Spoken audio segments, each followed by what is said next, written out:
Bové. Madame la Présidente, Monsieur le Commissaire, je veux dénoncer tout d'abord le manque de respect de la démocratie qui marque ce vote final de la PAC. L'attitude du président Schulz de faire voter directement en bloc les textes pour que les derniers amendements déposés ne soient pas discutés est inacceptable et en dit long sur sa vision de la démocratie. La PAC votée aujourd'hui maintient les injustices entre paysans en refusant le plafonnement des aides. Une poignée de gros agrimanagers continuera à recevoir des millions pendant que l'Europe traverse une crise économique sociale sans précédent. Mais cette PAC maintient des injustices entre les paysans des différents États membres. Elle rate la conversion écologique en rejetant la mise en place d'une rotation des cultures incluant une légumineuse. Elle sabote le développement rural en permettant aux États membres de récupérer jusqu'à 25 de cette enveloppe pour les paiements du premier pilier.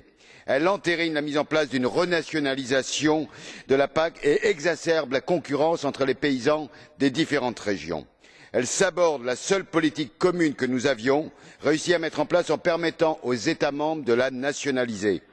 Elle ne renforce pas le pouvoir, malheureusement, des agriculteurs dans les négociations face à la grande distribution et aux grandes entreprises.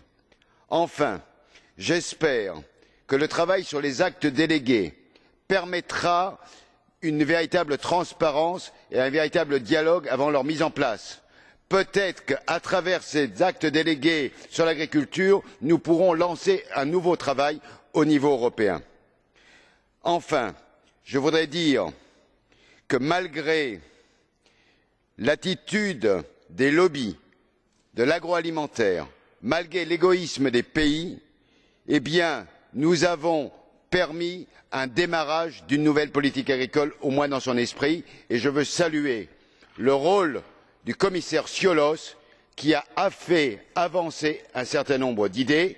Je vous donne rendez-vous dès à présent pour commencer la réforme enfin attendue, la PAC de 2020. Monsieur Bové, Monsieur Agnew voudrait vous poser une question. Vous êtes d'accord? Mr. Agnew. Merci de la chance que vous me donnez. Non, non, non, c'est pas du tout ce que vous attendez. C'est une question vraiment amicale. Est-ce que vous pouvez confirmer ce que vous avez